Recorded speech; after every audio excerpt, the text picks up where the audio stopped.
प्यारे बच्चों, कैसे हो सब? सब अच्छे होंगे। तो चलिए आज का हम अपना अध्याय आरंभ करते हैं। आज हम पढ़ेंगे बेटा एक मूर्ख नौकर के बारे में, जो कि आज्ञाकारी तो था लेकिन अपनी बुद्धि से काम नहीं लेता था। उसको जो उसके मालिक उसको आदेश देते थे वैसे ही करता था, लेकिन ये अपनी बुद्धि से काम नहीं लेता था कि मुझे अगर ऐसे ये काम बोला गया है तो मैं इसको किस तरीके से करूं। तो अपनी मूर्खता के कारण क्या हो गया, फिर उसको राज्य उसकी जो नौकरी थी वो छिन गई और उसको वहां से निकाल दिया गया।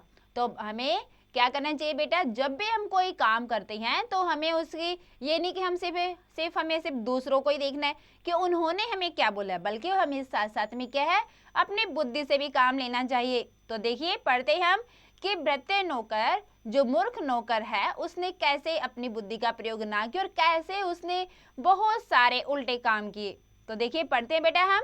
मूर्ख भृत्य है, मूर्ख नौकर। एकस्मिन् नगरे एक धनिक है वस्ति सम। एक नगर में एक धनी रहता था। धनी मतलब बहुत अमीर व्यक्ति था। तस्य एक भृत्य आसीत्, उसका एक नौकर था।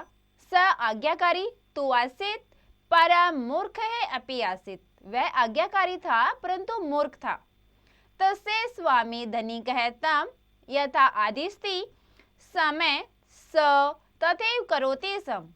उसका स्वामी जो सेठ जी, उनको जैसा भी आदेश देता था वो वैसा ही करते थे। कस्मिन्नपि कार्ये स्वबुद्धि प्रयोगम कदापि न करोति सम। कभी भी वो कोई भी कार्य अपनी बुद्धि से नहीं करते थे। एकदा धनिक है तम लवणम आनेतुम एवदत्। एक बार धनवान ने उसको लवणम होता है नमक लेने के लिए भेजा। भृत्य आपनात् लवणम जीर्ण वस्त्रे बद्ध्वा आनयत्। भृत्य नौकर आपनात् बाजार से बाजार से नमक जीर्ण वस्त्रे फटे हुए कपड़े में बांधकर लाया। मार्गे जीर्ण वस्त्रात् सर्वम लवणम भूमौ ऐपतत्। रास्ते में अब कपड़ा फटा हुआ था, उसमें नमक डाल के लाना। नमक तो वैसे कितना बारीक होता है, एक हल्का सा छेद हो उसमें से भी गिर सकता है। तो उसका तो कपड़ा बिल्कुल ही बुरी तरह से अस्त व्यस्त था। तो क्या हुआ, रास्ते में सारा नमक भूमि पर गिर गया, नीचे गिर गया। ततः क्रोधेन धनिक एवदत्। तब गुस्से में धनवान ने बोला, रे मूर्ख, अरे मूर्ख, किम कोपि लवणम अपि जीर्णे वस्त्रे आनयति। क्या कोई नमक को भी फटे हुए कपड़े में लेकर आता है? भविष्य वस्तुनि मंजूषायाम एव आनय। भविष्य में यानी कि आगे वस्तुओं को अच्छे से डिब्बे में बंद करके लाना। अत्र धनिकस्य पुत्र विडालय शावकम आन्य। अंतरे यानी कि यहाँ पर कुछ दिनों के बाद धनवान के पुत्र ने बिडाल होता है, बिडाल शावक मतलब बिल्ली का बच्चा लाने के लिए नौकर को बोला।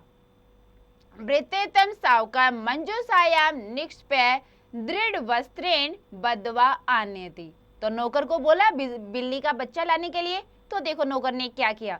भृत्य तम शावका, नौकर ने उस बच्चे को मंजूषायाम निक्षिप्य दृढ़ वस्त्रेण, अच्छी से टाइट से बहुत ही मजबूती से कपड़े से बांधकर और उसको डिब्बे के अंदर बिल्कुल टाइट करके एकदम बंद कर दिया। श्वास रोदेन शावका मृतम विंदति। सांस रुक जाने से बच्चे की मृत्यु हो गई। अब उसको अच्छे से बांध कर डिब्बे में डाल दिया तो उसको सांस नहीं आई और बिल्ली का बच्चा बेचारा मर गया। एतद् दृष्ट्वा धनिक भृत्यम कथयति। यह देखकर धनवान ने नौकर को कहा, रे मूर्ख, अरे मूर्ख, किम न जानासि, क्या तुम नहीं जानते हो, यद पशुन दौर्केन बद्ध्वा एव आनेत, कि पशुओं को रस्सी के साथ बांध कर लाया जाता है, रस्सी के साथ खींच कर लाया जाता है पशुओं को। ततः धनिकस्य भार्या तम दुग्धम आनेतुम आदिस्ति। तो उसके बाद धनवान की पत्नी ने उसको दूध लाने के लिए भेजा कि दूध लाने का उपदेश दिया, उसको आदेश दिया। स आपणम गत्वा पात्रे दुग्धम नीत्वा पात्रम दौर्केन बद्ध्वा च कर्षति। तो उसने बाजार में जाकर पात्रे बर्तन में दूध लिया और बर्तन को रस्सी से खींचकर लाने लगा, क्योंकि धनवान ने, जो सेठ जी थे, उन्होंने बोला था ना कि बर्तन पशुओं को रस्सी से बांध कर लाते हैं, तो उसने क्या किया, बर्तन को भी रस्सी से बांध कर लाने लगा।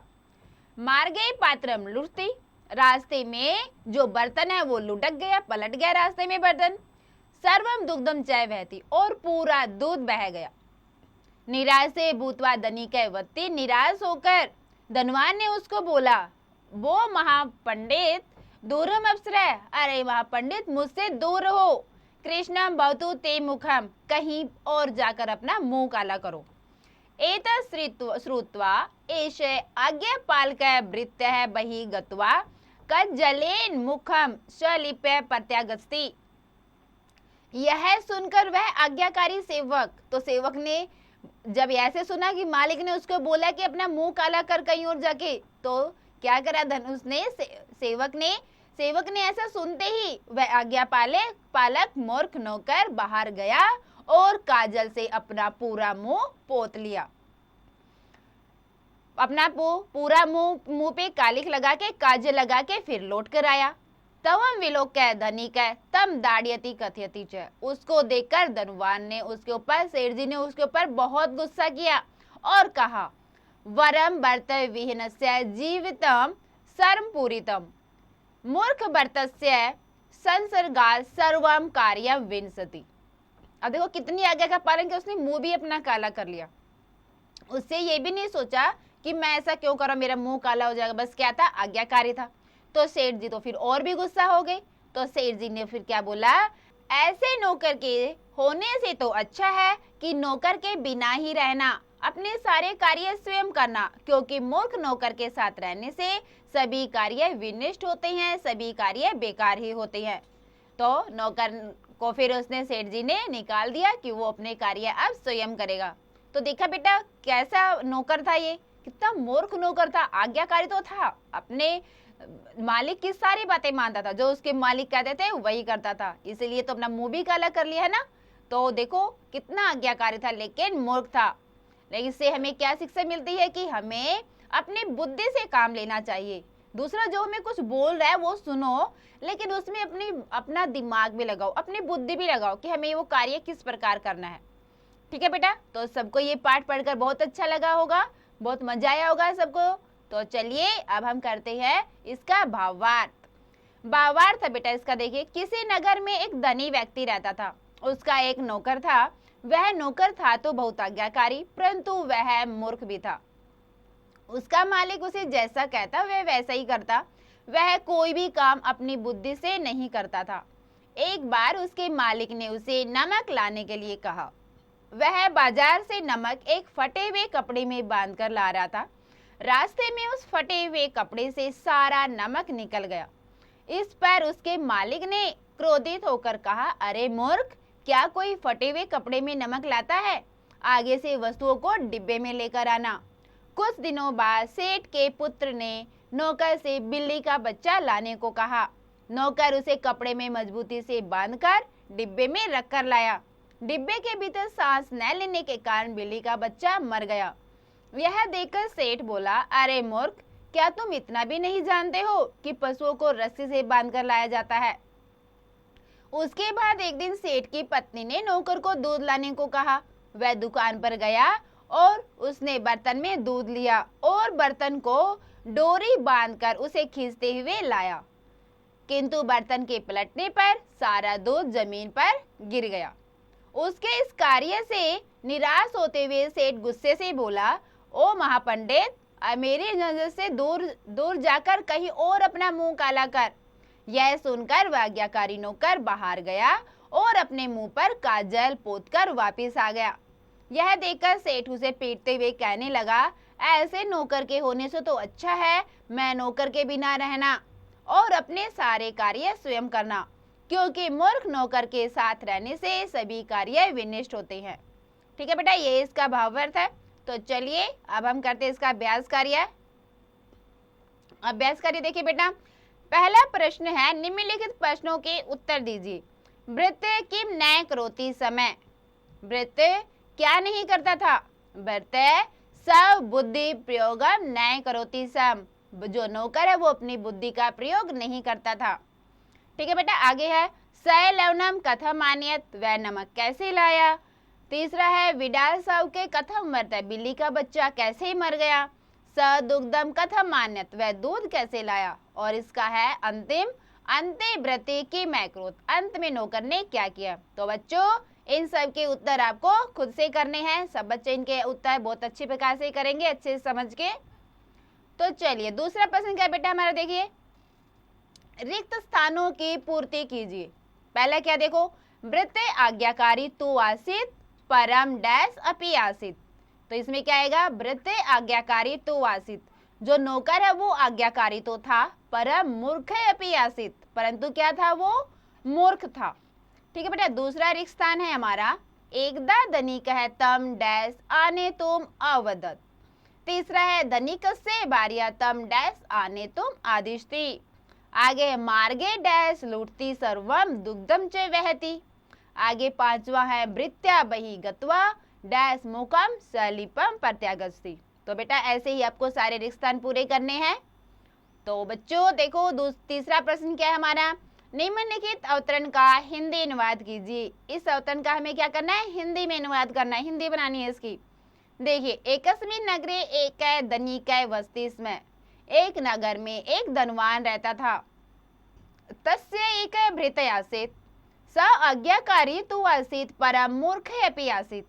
तस्य स्वामी धनिकः तं यथा आदिस्ति सम स तथैव करोति सम, कस्मिन्नपि कार्ये स स्वबुद्धे प्रयोगम कदापि न करोति सम। तो बेटा आपको इस अवतरण का क्या करना है, हिंदी अनुवाद करना है। आगे बेटा देखो प्रश्न 4 में आपको क्या करना है, इसमें बेटा आपको निम्नलिखित वाक्यों को संस्कृत में अनुवाद कीजिए। इन वाक्यों का आपको संस्कृत अनुवाद करना है। ठीक है। पहला क्या देखिए, किसी नगर में एक धनी व्यक्ति रहता था। तो क्या लिखेंगे हम इसका, कश्चित नगरे एक धनिक एक धनिक जन निवसति सम। ठीक है बेटा। वैसे ही दूसरा है हमारा, वह दुकान पर गया, फिर है उसने बर्तन में दूध लिया। चौथा है वस्तुओं को डिब्बे में लेकर आना। पांचवा है वह आज्ञाकारी नौकर बाहर गया। तो बच्चों इन सब का आपको संस्कृत अनुवाद करना है। ठीक है बेटा। पांचवें प्रश्न में देखिए आपको क्या करना है, निम्नलिखित शब्दों की वाक्य रचना संस्कृत में करें। ठीक है। इनके क्या करना है, आपको वाक्य रचना करनी है। कदापि, जैसे कदापि का क्या हो, कभी भी। तो क्या लिखेंगे, कदापि मृषा अवदत, कभी भी झूठ मत बोलो। ठीक है बेटा।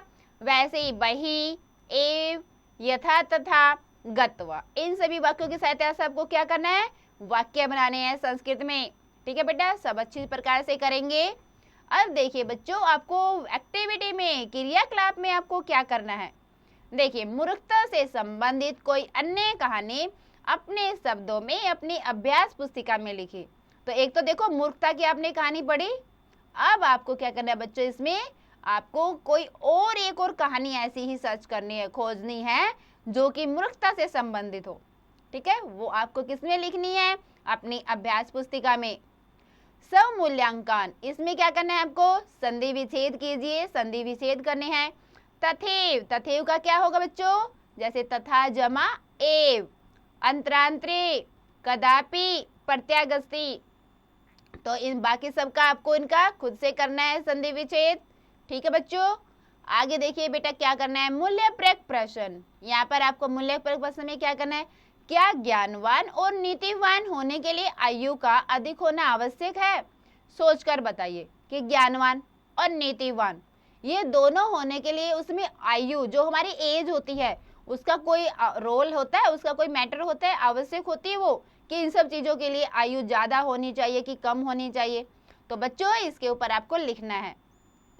अगला देखिए आपको क्या करना है, श्रवण कौशल में अपने विषय अध्यापक अध्यापिका से पाठ का कोई एक अनुच्छेद ध्यान पूर्वक सुनिए। तो जो ये आपने पाठ पढ़ा है इसका एक अनुच्छेद ध्यान पूर्वक सुनना है और फिर आपको क्या करना है, उसका अर्थ अपनी अभ्यास पुस्तिका में लिखना है।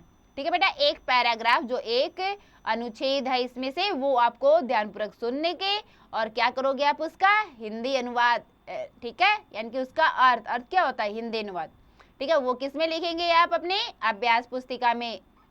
ठीक है बेटा। तो बच्चों सबने मूर्ख नौकर के बारे में पढ़ा, सबको बहुत अच्छा लगा होगा।